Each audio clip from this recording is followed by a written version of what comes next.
Okay, so welcome everyone to the Policy Committee meeting, Wednesday, 21 May 2025. Have we any apologies? Councillor Carey, an apology. I move that the apology be accepted and leave of absence granted. Moved by Councillor Griffiths, seconded by Councillor Holderness. All those in favour say aye. Against, I declare the motion carried. Declarations of interest. Have we any declarations? Yes. Councillor Carson and His Worship the Mayor. I'll just point out that I will be leaving the chamber for item 4, but I'll be staying for the public steering business, but I shall push my chair back to indicate, as per protocol decided, that I will not be taking part of the public discussion. Thank you for that explanation, Councillor Carson. And Your Worship. As patron of the Upper Hutt Bowling Club, I declare conflict of interest and I shall be leaving the meeting notice. Thank you very much, Your Worship. Chair.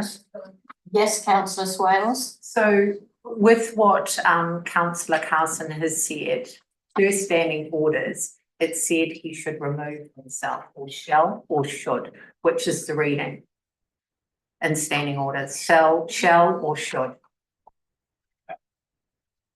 I think it's important that because of the people that we've got in.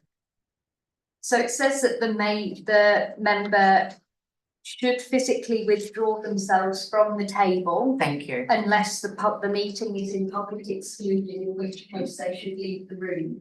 So Councillor Carson's behaviour is completely appropriate in the circumstances. He has declared that he's moving back from the table.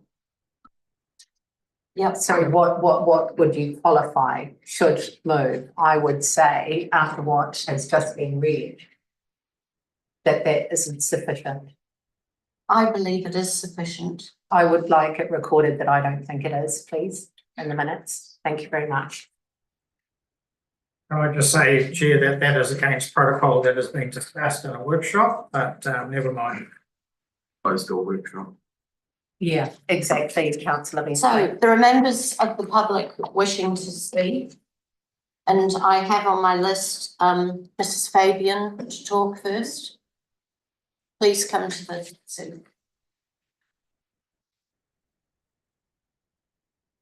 My great-grandfather started the bowling club way back in the day.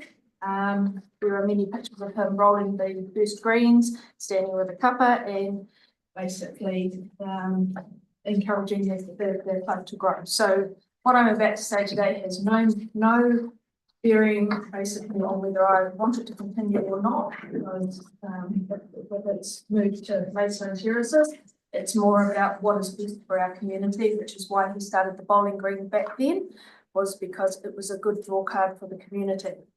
And just remember, 4 minutes, we'll ding a bell, 5 minutes, finish. Yep.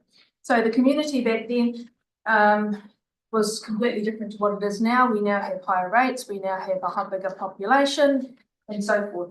I've handed out a graph which shows you our population. There is about 7,500 people within the 65 club bracket. The bowling club have indicated that this bowling club would probably accommodate maybe around about 400 people. Out of the submissions, out of those amount of people, there have been 41 submissions, 21 for, 21 and 20 not. Most of the ones that you have brought up have said why they belong to the club or that they're affiliated in some way. I've also handed out this particular sheet, which I've done it in the same format as what you guys have presented to us back in the annual plan. Not annual plan, sorry, green freeze. And in the yellow, it's basically what we've brought up and what we think should be there. The club is, yesterday we had a submitter from the club on the annual plan and drinking. The Bowls vision is very clear in their Bowls statement that they want to take away, they want to move away from alcohol as being a focus for their organisation. The Chris Webb, I think his name was, who spoke, said that the club is very highly they require that money from those areas, from that area. The club doesn't seem to be hugely viable in its fiscal management, from what we can see. Property prices have dropped. They were mortgage free, I think it was 2016. Paul will talk about that more. They will have no other assets to draw upon should they move across to Maidstone Terraces. At the moment, they pay about $2,500 worth of rates, just over, I think, which if the council is actually trying to get any more revenue from the club after they have had their lease, they are potentially going to struggle because they're already struggling, as they've indicated now. Upper Hutt, as the president said, it can only really accommodate one club, and it appears that this club is financially struggling, and will it be able to hang on for 33 years? I, as a descendant of the person that started the club, it's quite sad and disappointing and very sad to see that these things do happen, but unfortunately they do, and it's about looking out what's best for both our community, for their club, and not putting anybody in a position that they possibly handle. Excellent, thank you. Now, any questions?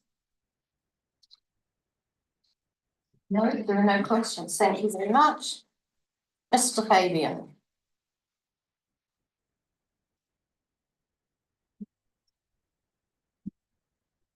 Apparently I've got better eyesight than you. But yeah. So I'd just like to say up front, I have no problem with what goes on that land. There is, it comes down to viability, comes down to what's going to be best for the community. And if this council decides that the bowling club is best to go there and it's best for the community, then so be it. But I want the council to be making their prudent decision based on where the community is, how the community is placed financially, and we're talking about a 15.78% rates rise just this year. If there was 640k, and I'm just picking a number because it's 1% of rates, gained from that particular area, regardless of what went on it, then that could potentially give us a % rates decrease, and that benefits the whole community, not just the bowling community.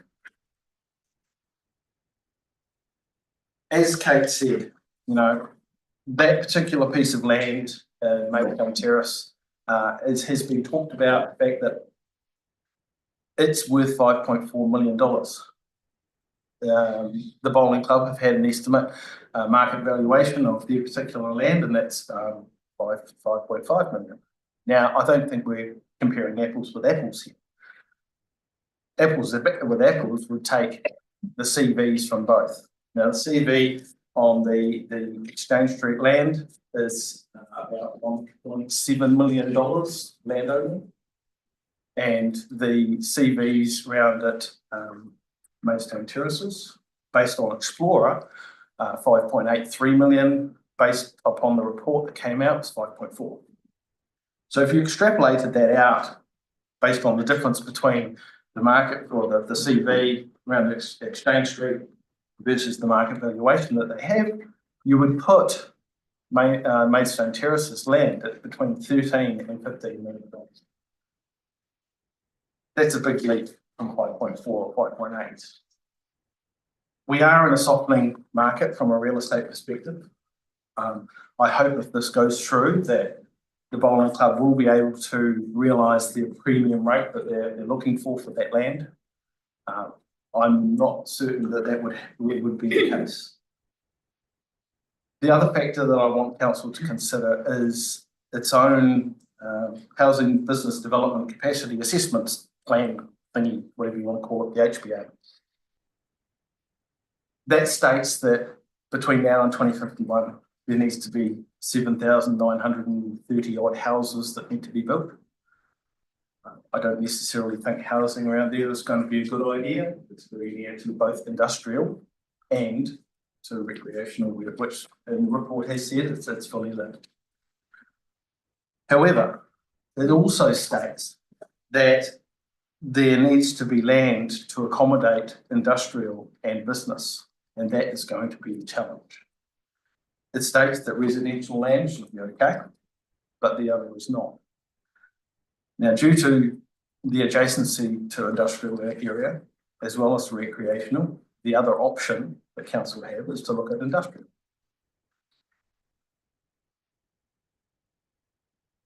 As Kate said, we've put this in a format that hopefully is you guys recognise, because you've got the report, you've got the council comments, and we've put our comments in yellow, so it's nice and easy for you to see. I applaud council for bringing out what the community rates are for the community lease. They are less than what I calculated based on Wellington City Council rates. If those are to go forward for 33 years, that's an $89,243.98, including GST, over 33 years. That excludes that land from being used for any other purpose for 33 years. The question is that the right way to go? If this council decides that's the right way to go, fair enough. I'd just like to finish up by saying we understand that there are concerns around activities for the aged population. There's been discussions as part of last year's LTP where certain activities were removed from council's funding, and those people have had to move down to Nine or Lower Hutt to be able to do those activities.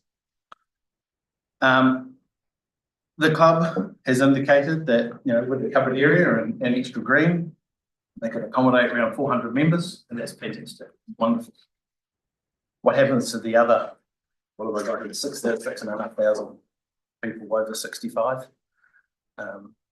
Would revenue from that piece of land better serve them in their back pocket, being able to pay for increased power, increased rate, increased everything else? Thank you for your time, guys. Any questions? Councillor Ultra. Thank you, through the chair. So do you accept that what the officers have told us, that a community lease is not intended to provide council with a return? I understand that if it's chosen as a community lease, then it's not necessarily going to get a return. I'm surprised at the level that it's set at.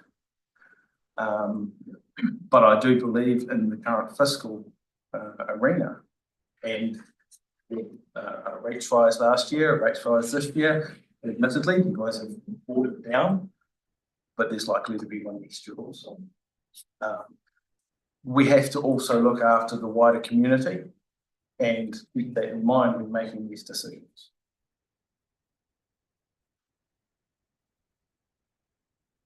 No other questions? Thank you very much for the effort you've done in putting together this case. Thank you. Ms. Blissett, please. My visionary friends. Mine's going to be a summary. It really is. At the end of the day, we have a cost of living crisis. We've also got a housing crisis.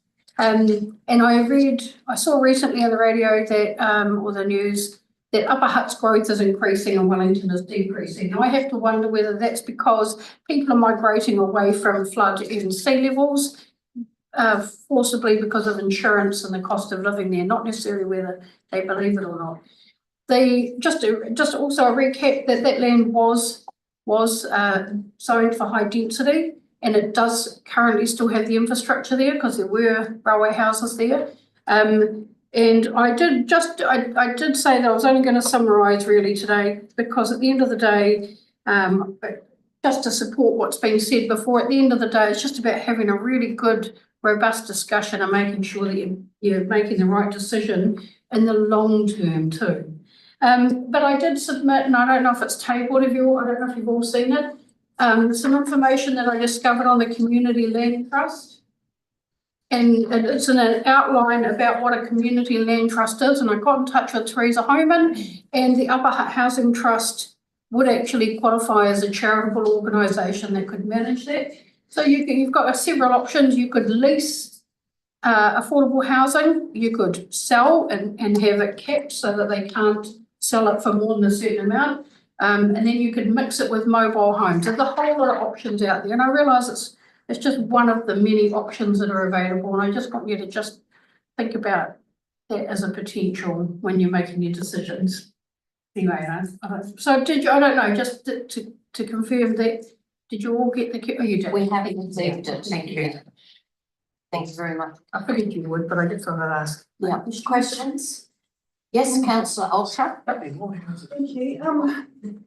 Do you think there'd be a problem with housing in that location being in between the floodlights of the rugby field and the industrial area across the road?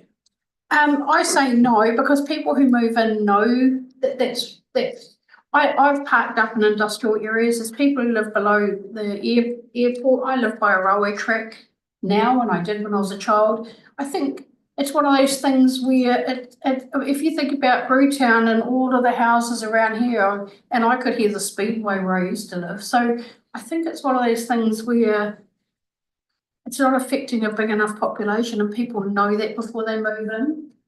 So it's a known. Yeah. I can't answer for everyone, but it wouldn't annoy me. Yeah. I've got thermal curtains we can look at. That's all the questions, Heather. Once again, we thank you for your continued presence. Okay, so our final speaker is Mr. Tony Hewitt.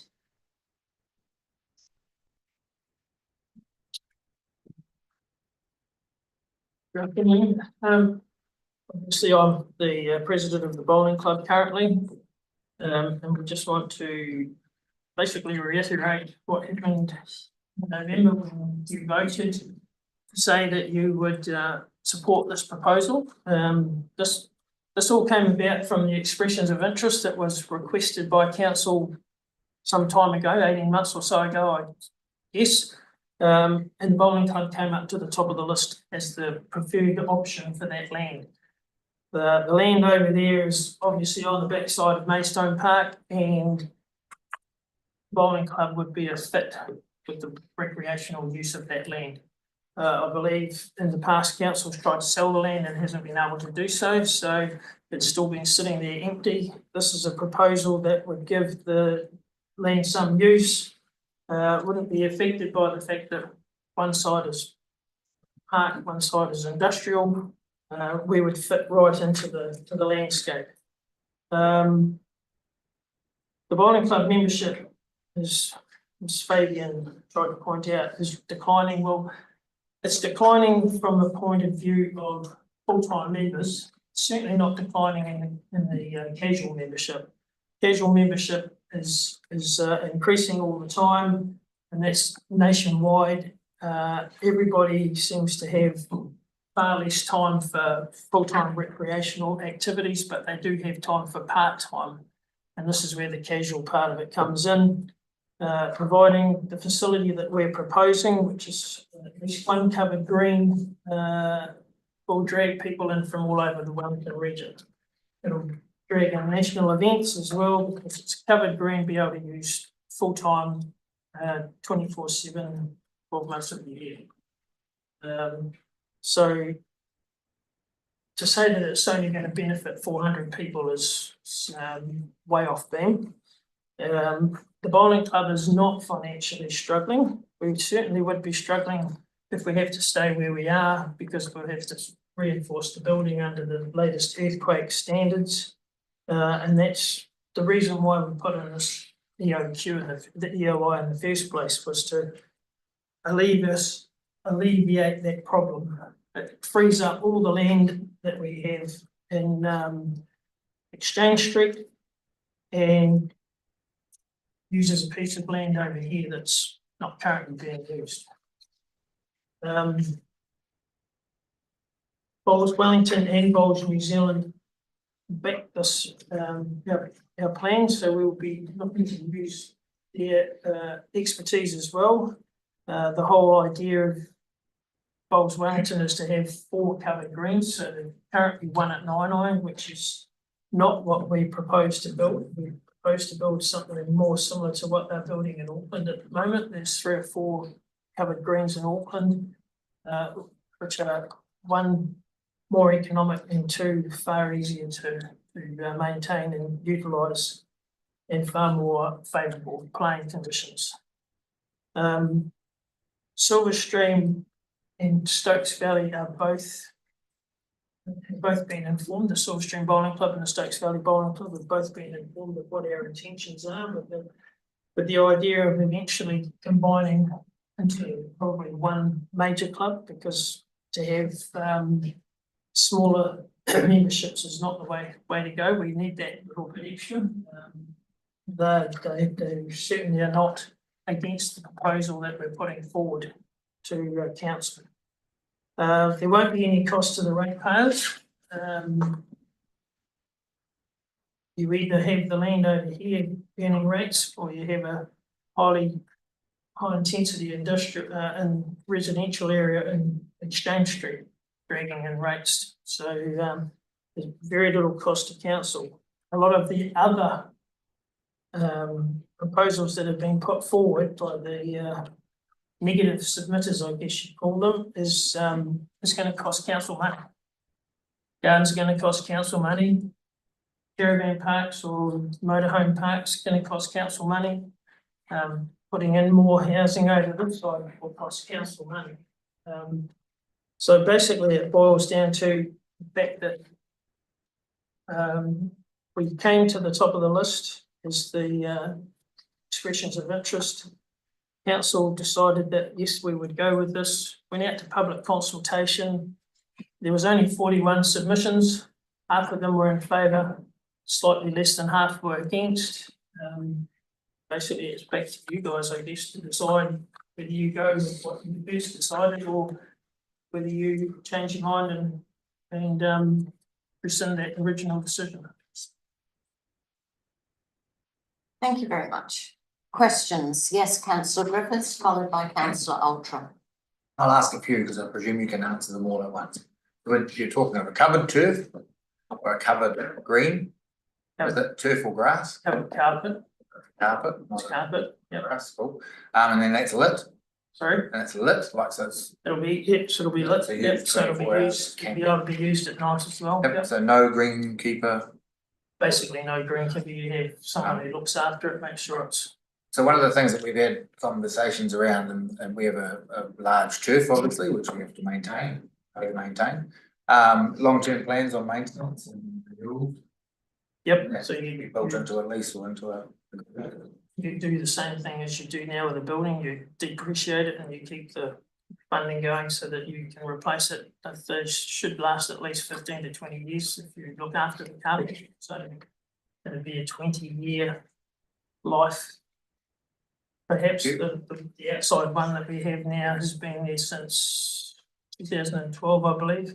That carpet. It's still in pretty good nick, still usable, still playable, and that's exposed 24/7. So this one will be inside covered, way less wear and tear and way less from the weather. Thank you. Councillor Ultra. Thank you, Chair. Could you elaborate further on why clubs like Upper Hutt and Silverstream wouldn't merge? We have no problem with merging with Silverstream at all. We've spoken to Silverstream, they know what we're doing. They haven't said that they're not interested. So I don't know where that came from. Silverstream know exactly what we're up to. We were actually speaking to them the other week. Know where we're at with this whole proposal. Sorry, could I supplement that? So there's a possibility that the two clubs could merge to a new site at Maidstone, or is that what you're meaning? Well, we would like to think that at some point, yes, they would get on board if we generate this facility over here, that at some point in the future, they will join, because in terms of full membership, the bowling fraternity is either quite young or quite old. So the older ones are gonna obviously pop off at some point, which has been happening. The young ones seem to have an awful lot of other options these days, so trying to generate young ones is through that casual bowler there. In Australia, they call it barefoot bowls. So that's where the interest in the bowling is going to come from. So that's what we're trying to future-proof, basically, is try and keep people interested in the actual sport of bowls for the benefit of all. And it'll be way more than 400 people using that facility if we get it set up the way we'd like to. Thank you, councillor Bentley, and then councillor Swales. Thank you, Chair. Thank you, Tony, for coming to speak. What happens if you don't get as much as you're expecting for the land? Then we go back to the drawing board. That's part of the negotiation process with council, is to we will need a certain level of funding to be able to do what we want to do. What's the minimum you'd need to recoup? Probably around 4 million. Councillor Swales. As I think as Fabian said, it's been valued at 5 million in the past. I have a few questions. Please proceed. Did you do any costings into bringing the present building up to code? We've had initial indications that could be anywhere between 700 and 1 million, 700,000 and $1 million. To bring it up to code? And you obviously don't have that money. We don't have that. We don't have cash. That's definitely the case. And you couldn't borrow against your assets? Quite possibly. But you hadn't investigated it? What we can't do at an exchange street is cover a green, because we don't comply with the current codes. We did try to do that some time ago and were turned down by council. I recall. So, yeah. So this was an option to go over here as opposed to trying to stay there. Right. So you talked about talking with Stokes Valley Bowling Club and Silverstring Bowling Club, and you said that they were quite open to having a amalgamation with you as a bowling club. Is that correct? Am I right in understanding Yes, that? my understanding is that they haven't said flatly that they would not do that. They wouldn't do it, or they would They wouldn't. amalgamate with you? Yeah, they haven't said that they wouldn't.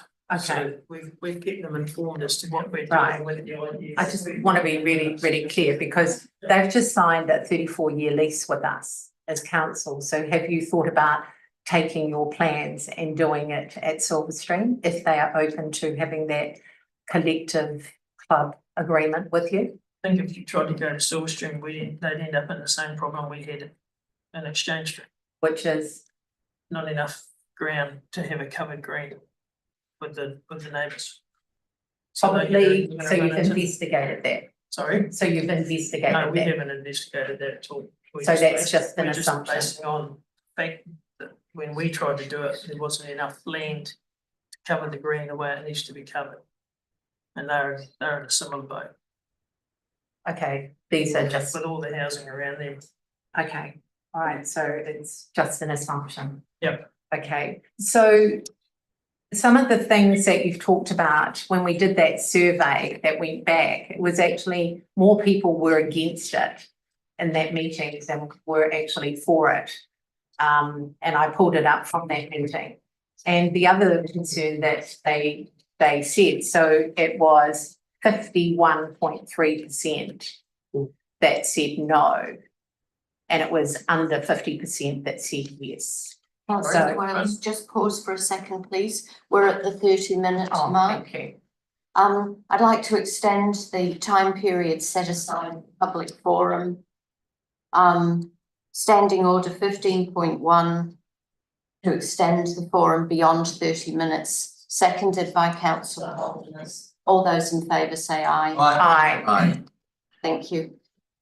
Sorry, councillor Wales, to interrupt you. No, thank you. So, you know, so we're quite slightly wrong in the information that you quoted, because Sorry, well, you said that more than 50% were in favour, when in actual fact at that meeting, it was 51% that were against us. We're talking about. Wales. 51% were for it, 51% for it. No, I've got it up here on the policy committee meeting, which yellow is no, green is yes. And on this minute or this agenda that were the papers, it was 20 people or 51.3% that said no, and 48.7% that said yes. And I've got the thing up here.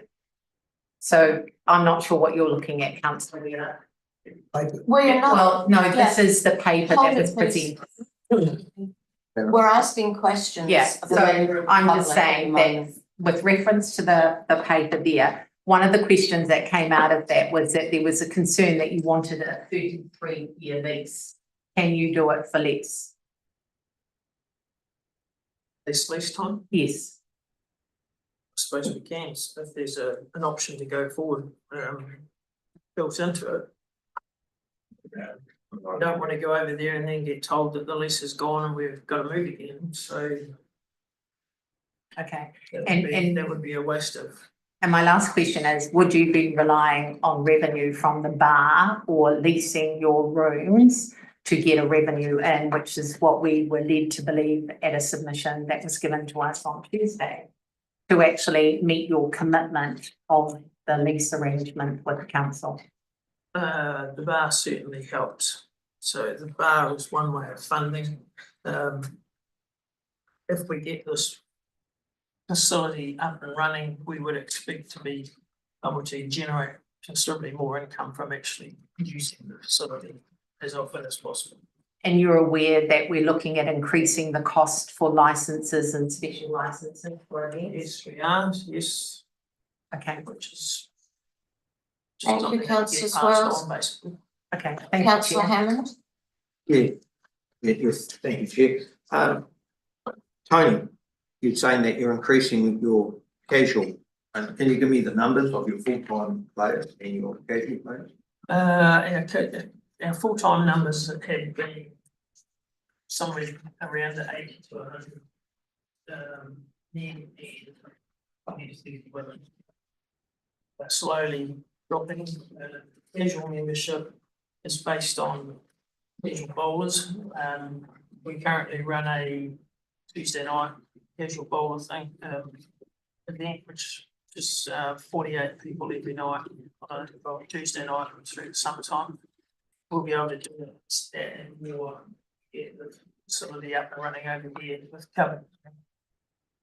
So the numbers certainly would be looking to be increased big time. And there's a lot of bowlers in the Wellington region who don't have that facility at the moment. We'd be able to use. Councillor Bentley. Thank you, Chair. Tony, sorry, one more question on the valuation. When was that valuation? The 4.5 or whatever it was, the 5 million. 5 million, I believe that was a couple of years ago at least. Have you had any recent discussions with developers or real estate agents? We certainly have. Not expecting you to name anyone. We certainly put it out there, and we have had a couple of them show interest. So, yep. I don't know what sort of dollars they're talking, because we haven't spoken that at all. We haven't gone down the track of actually getting to that point, because we had no idea whether this was going to be a go or not. So, fair enough. Thank you. Okay, so is that? I have another question. You allowed councillor Bentley. Carry on, councillor Swales. Thank you, Chair. So with the costings that you gave us, have they been reviewed since, because we've known as council our increase in our building costs and some of our projects that we have to deliver, that there's been some huge escalation since COVID with regard to costings. So have you put in a fallback benefit, and when was the last time you did the costing project? We have a 20% contingency built into our costings, and we believe that the green cost is actually lower than we put into our actual green cost will be lower than what we put into our original costings. So we have definitely got a little bit of leeway in that from that original costing. And the costings were done when? The costings were probably done about 12 months ago, original ones. Okay. So the last indication we had, which was recent, was that the green cost certainly was not going higher, it was actually less than we actually expected. Okay, thank you. From the current preferred provider, if we go that way. Thank you, Chair. Thank you, councillor Swells. That is the end of the questions.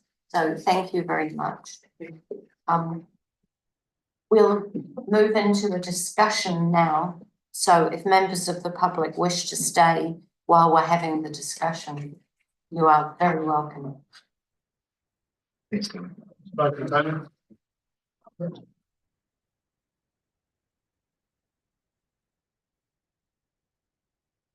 Okay, so we're moving on to the proposed use of the land adjacent to Maidstone Park for Upper Hutt Bowling Club.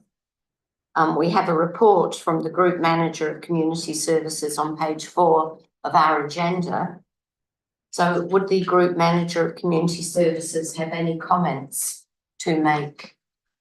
If I can, through you, Chair, for the benefit of the committee, and it's just a little bit of clarity, if option 1 is chosen, clause 36 of the paper talks about an agreement to lease before you go into a lease, and that agreement to lease would have a number of milestones in it, which we would work through with the bowling club around budgets, around design, around consents, around finance, etc., like that. So that would be the first anticipated step if you determine to go with option 1. And then option 2 is the no, if you determine to go that particular way, we will bring a paper back to council. We will investigate all other options and provide you with information around future use of that land. I just think it's really important that we clarify both of those right at the very start, especially around that agreement to lease.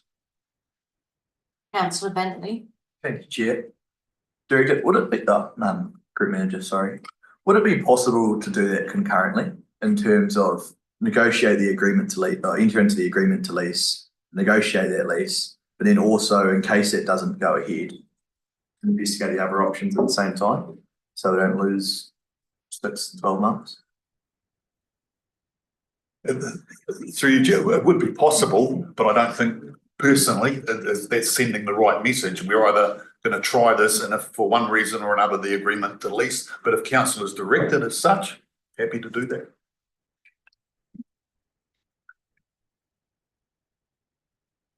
So any other questions related to the report? Councillor Griffiths. Thank you. Through you to the Group Manager, not Director. In a similar vein, if the decision was not to proceed, but with some instruction around bringing more information back from the bowling side of things, and there's a lot of questions being asked. I'm not saying that that's where I'm heading. Clarify that some of those questions that were asked were cleaned up before we agree to having an agreement to lease. Given that valuations are dated a little bit, the plans for the building, things like that coming back, I actually prefer to see a lot more than we've had. It won't affect my vote. I'll sort of read through your paper, but I just wanted to have your opinion on that. Through you, Chair, I understand exactly what you're saying is that we could potentially do some of the things that I talked about in an agreement to lease prior to actually going to an agreement to lease. But as with any major construction, it costs money to get that information. So there's a happy medium there in respect to providing that detail that you might require around the value of the land, around the building process, the design, the consenting process. That all takes a little bit of time and obviously costs a little bit of money to get that to as close to as accurate as possible.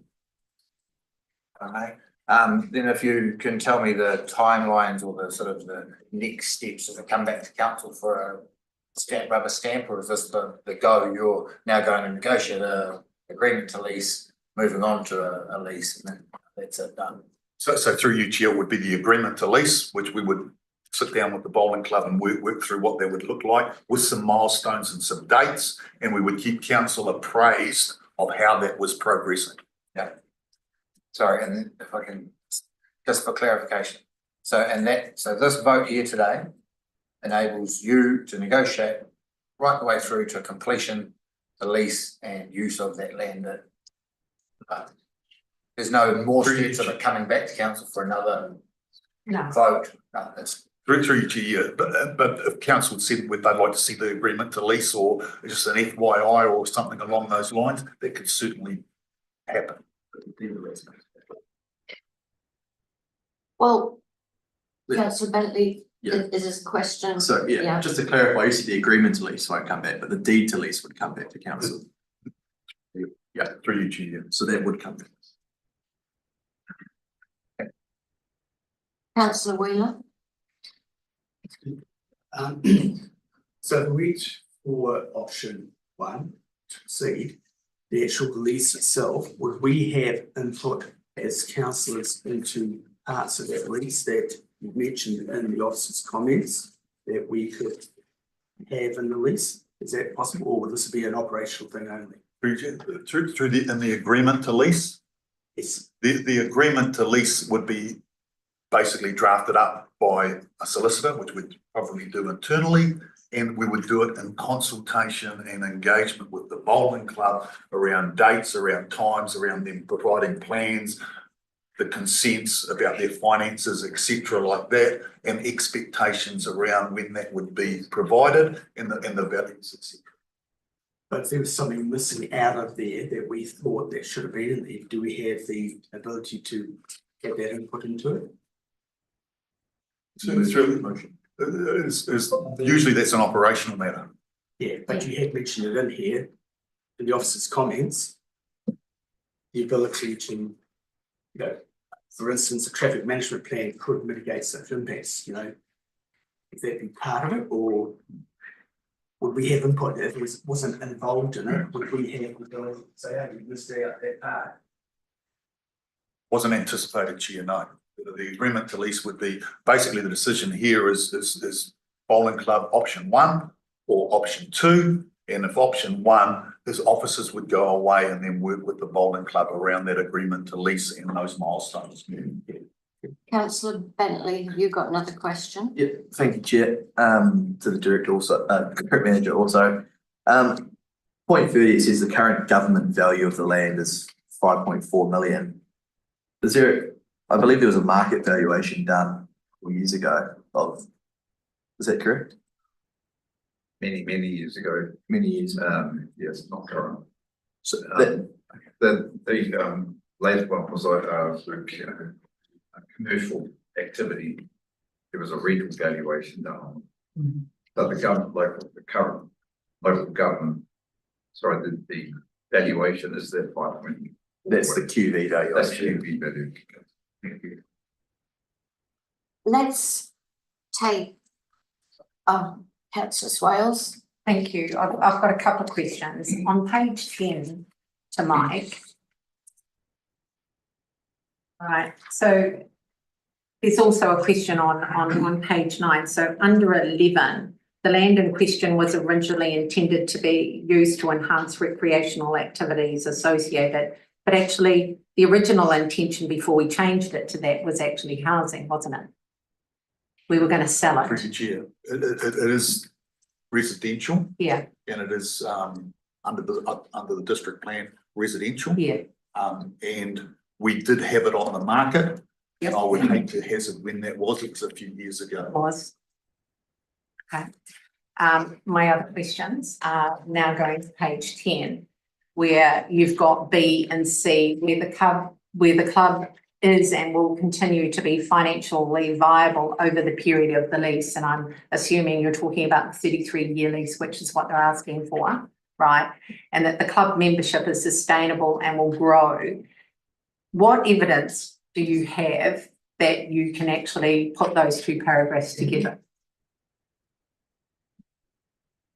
A little bit of clarity, evidence in respect Well, to the growth.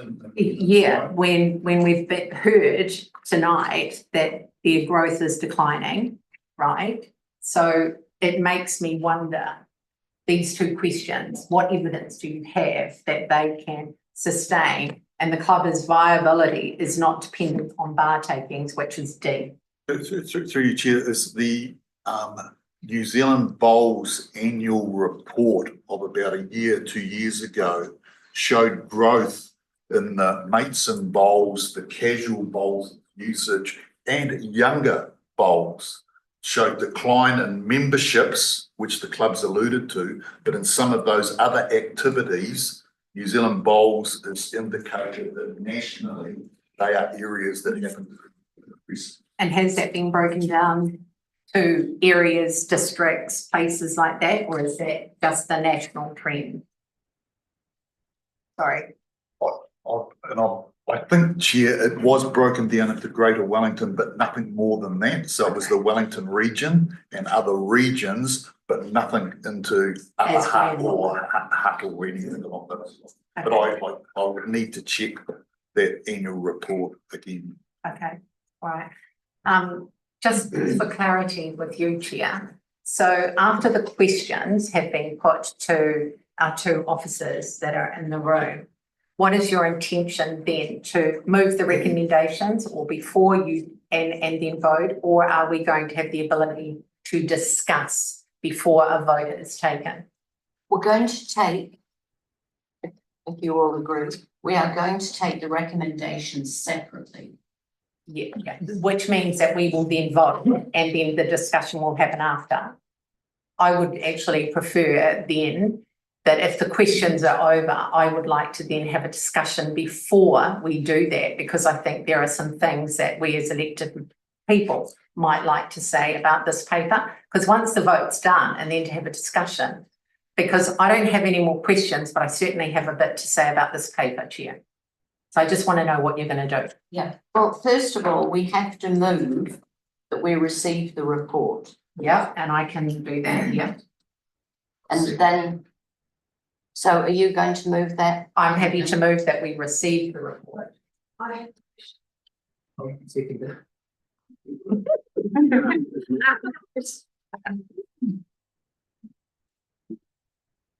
Okay, so we've had a mover and a second. I've got another question. Yeah, but we'll accept it. Let's just do that one and then move on to questions. Yeah. All those in favour of receiving the report? Aye. Aye. Against? Carried. Okay, so I think I saw Councillor Ultra with a question. So on page 10.15, it talks about who will pay the rates, and so that's going to be part of the deed of the lease. And so I'm just wondering, for example, is Silverstream Bowling Club paying rates in addition to their lease? Not 100% sure, but I believe they are. I believe they are. We can, through your chair, we can find that out. Yeah, I'm just trying to figure out if that is usual in a community lease. Yes, it is. Yeah.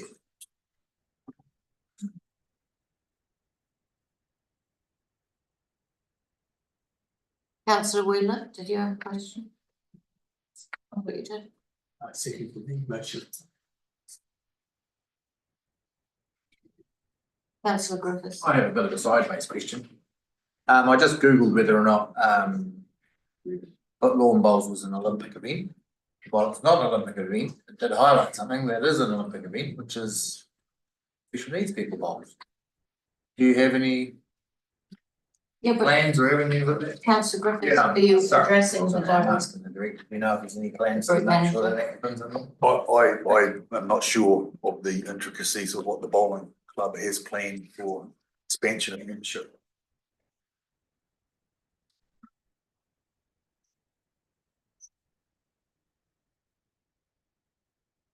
You know, it's-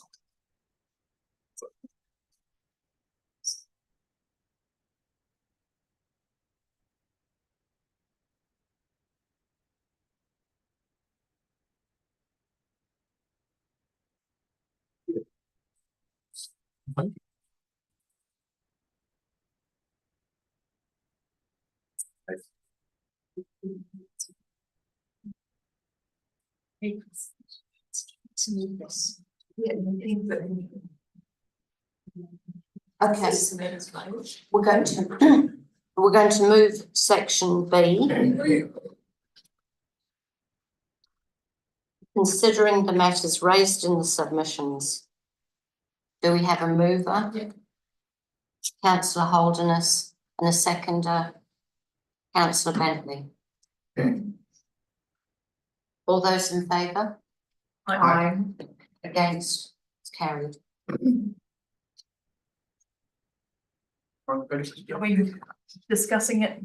So now we are moving on to C. To do what? Chair? Resolve either to confirm council's intention to proceed or decides not to proceed. So we are now open for discussion. Yes. Okay.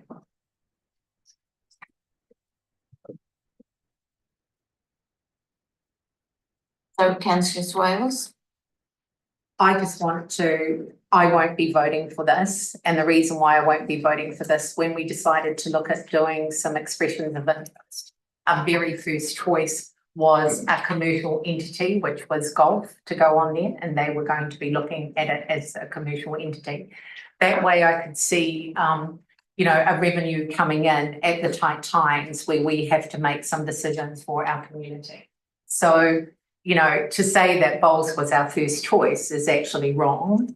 Our first choice was to go with the commercial entity on there to actually bring some funding into the council, because we have very few revenue streams as a council to do that.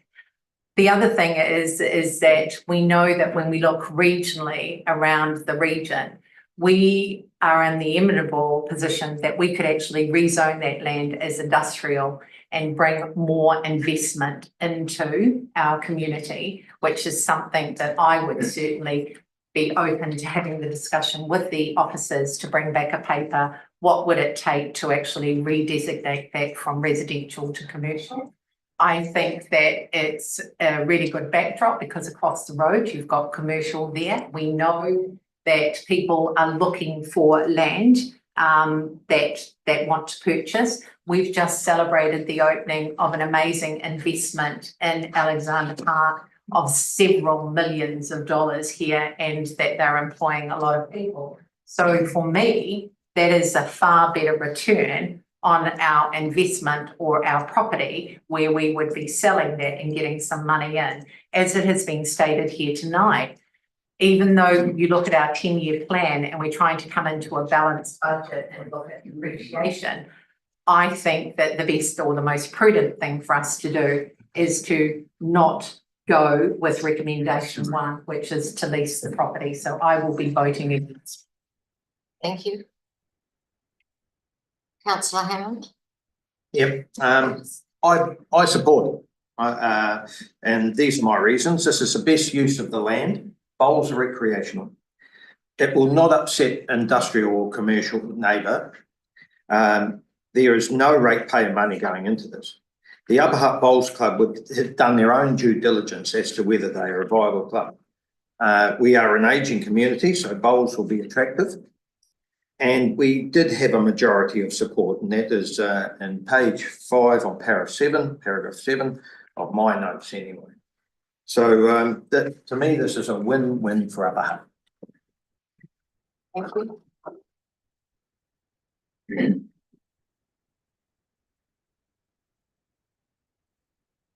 Oh, councillor Holderness. Thank you, Chair. I am going to go with councillor Slattery as well. I think that the commercial element of it is absolutely valid. That's what we looked at originally. I don't necessarily know that the bowling club is the best use of the land because I don't think we've explored it fully.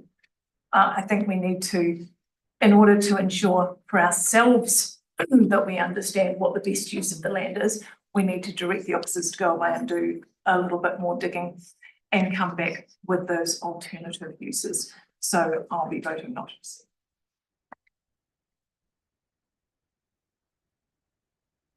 Councillor Griffiths. Thank you.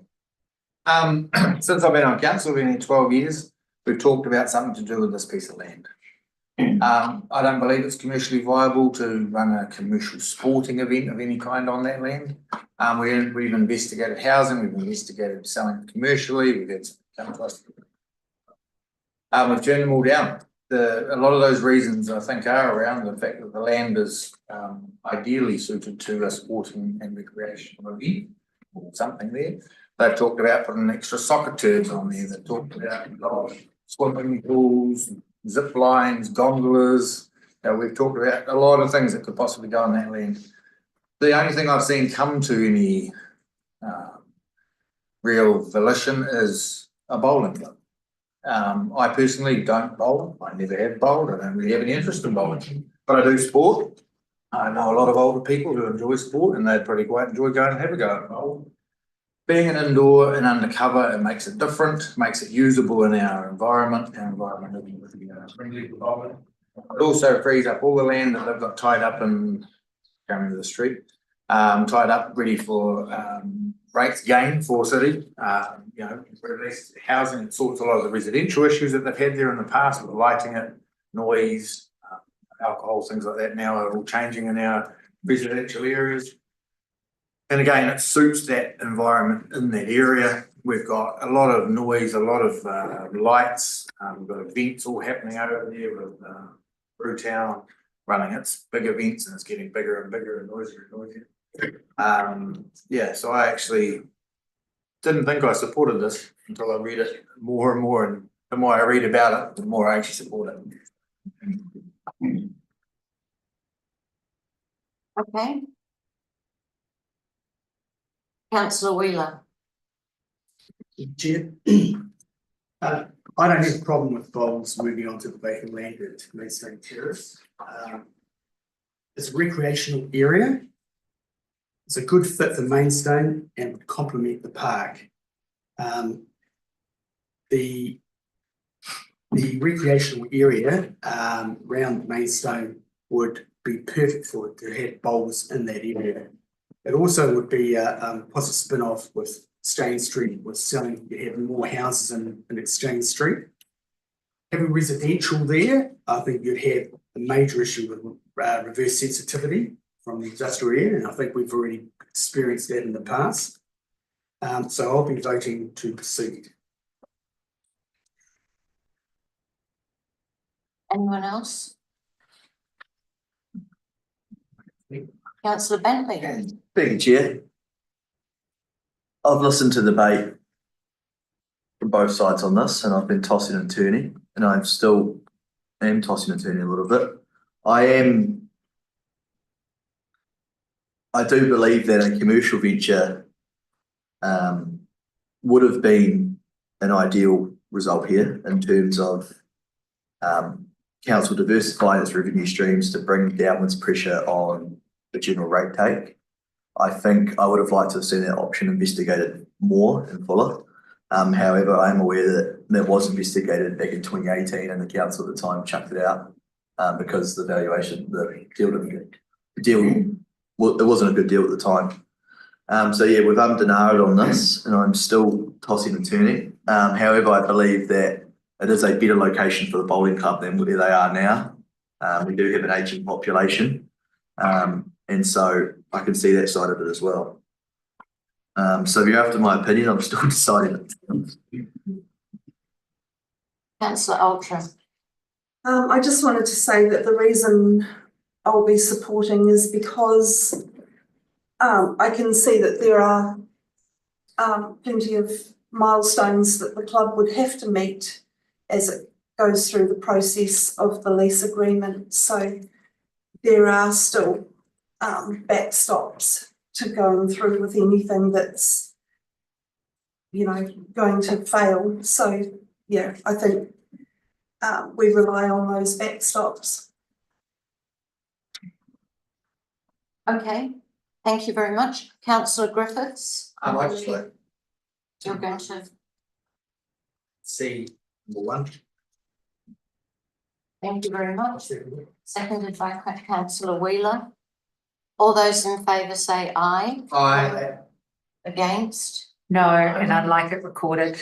Thank you. Can we call a Just do it. division? Yeah, the division, yep. Thank you. 4. 4. 4.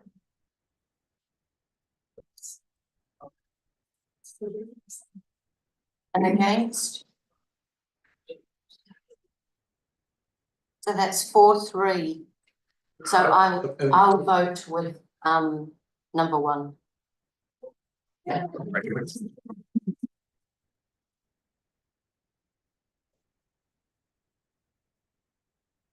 So council's intention is to proceed to negotiate a lease for the land at 121 Maidstone Terrace. Yes, councillor Bentley? Should we adjourn the meeting? Allow. Yes, that's a great idea. Yeah, we'll just have a 10-minute break, presuming that people will want to leave now.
Okay, our next item, thank you, is road naming report, roads of Sunnyview Drive. And we've got several recommendations here. Does the group manager of corporate services have anything to add? Or is the spatial team leader going to join us and add? Yeah, we have nothing to add and we hope the paper speaks for itself, but we have Do we have any questions? Councillor Wheeler. Just two questions. Could you just tell me what the pronunciation of the second one, how do you say it? Lee. To what? To her. Okay.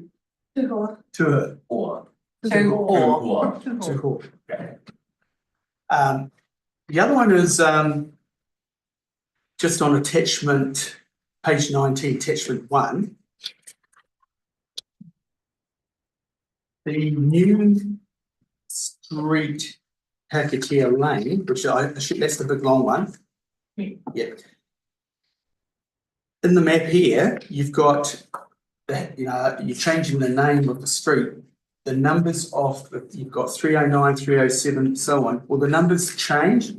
Just for clarity, because I'm thinking 300, people will say, oh, where's 250 or whatever, so will those numbers change as well?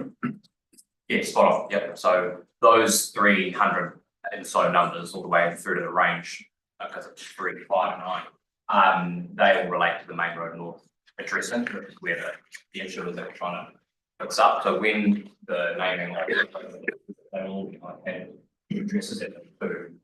So Okay. as it would be, and as per, I guess, feeds and other emergency services and utilities. I noticed in the next road that we're going to talk about, all the numbers have already been done. Yeah, so we put all of those roads as when each of those road names go through the process, we'll get allocation of addresses as per the standard. So we just follow the prescribed limits, address the standard in that regard, and that satisfies the need for beds and things as well. Okay, that's I imagine. pretty straightforward. Thank you. Your worship. I'd just like to say I think they're great. They fit with the theme of the area, and I'm happy to move the recommendations. Oh, thank you very much. Second. Seconded by councillor Griffiths. Councillor Bentley. Thank you, Chair. I agree with the mayor. I just wanted to question on changing someone's address. Is that, no, actually, no. Don't worry. I can ask later. All right, so we've got A and B. Councillor Hammond, are you going to? Oh, no, I think that A is probably the better one. Sorry? So it's. No, sorry, the name, we talked about the name, are we? Talk about the name. It's not either or. No names. We've got the recommendations here. Yeah. A, B, C, D, E. Yeah. Page 13. Yeah. Oh, sorry. How you doing? What's the next one? I've moved it. Yeah, fine. Yeah. Do we have any discussion on it? All those? No? All those in favour say aye. Aye. Against? Carried. Now we're doing it, Bob. Yeah, right. I've done it before, don't I? Never.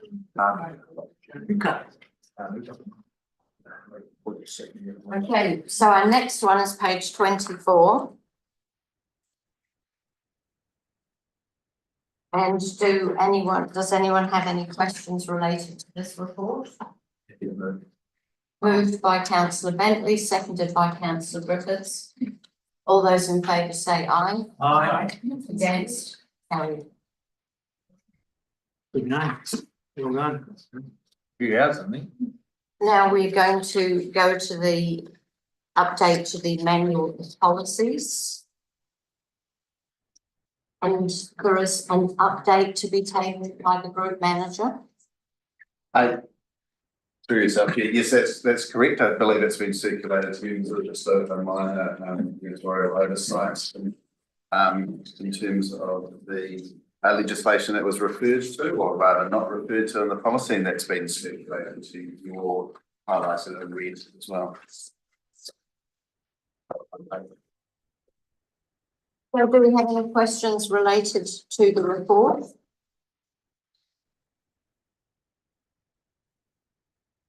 Councillor Wheeler. Just on 28 administrative changes. Like for D, the graffiti policy, it's sort of amended. Really, could you just elaborate and explain a little bit more on that? Sorry, through the chair, sorry, are we referring to paragraph 28? Yeah, on page 31. Yeah. Suffix 28, say D, graffiti policy. When you say amended, right? What's amended? I was trying to read through that. General or email? It was the graffiti policy that was. Yes, yes, paragraph 28 D was the And it was example. in relation to the administrative changes. Yeah. So most of the administrative changes we're making are to reflect the current structure within council. So there were references to the director of operation. And then now to the group manager of the correct area. So it's those kind of corrections that have been made for those administrative changes. I guess. And our facts have been removed, and the signing of checks has been removed from our, that sort of. I'm not going to see the things. What was it, Selena? Rage against the machine. Okay, any other questions? I'll second. Is it a question? No, he moved, I second. And you? Yeah, okay. Moved by His Worship, seconded by councillor Holderness. All those in favour? Aye. Against? It's carried.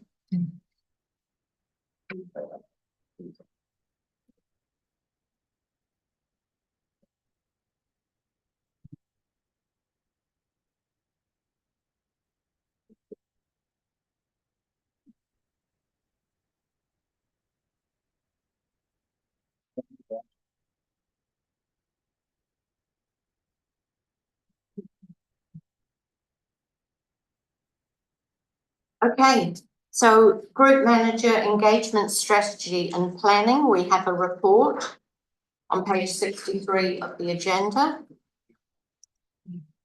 Group manager, do you have anything to update us with or comments?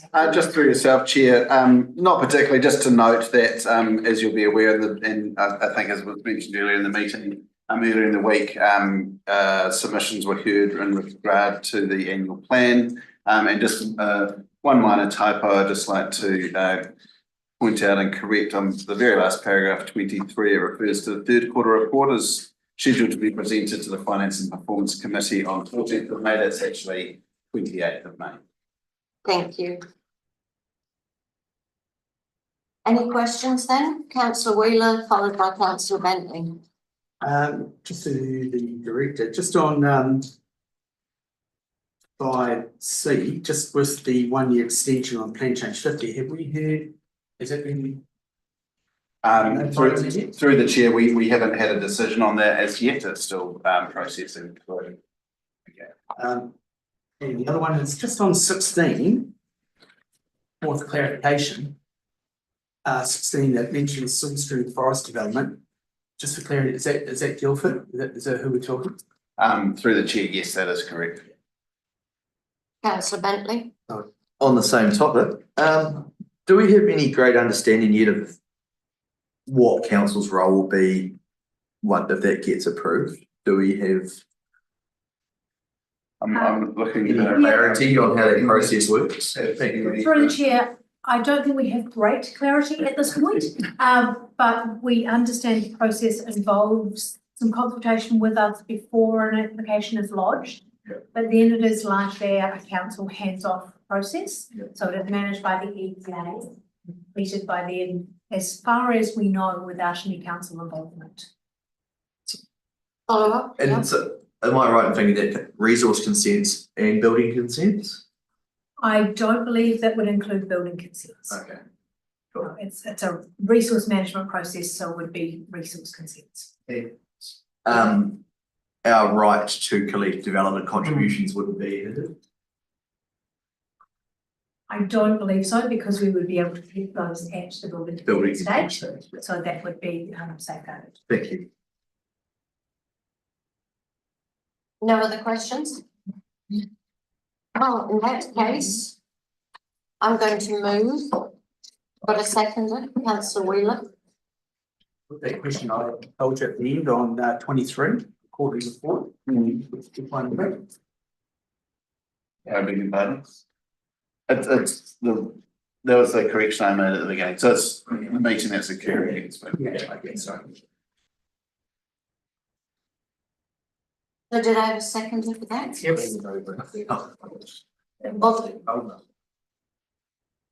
All those in favour say aye. Aye. Carried. Division. That brings us to the end. Thank you. Well, it's really good.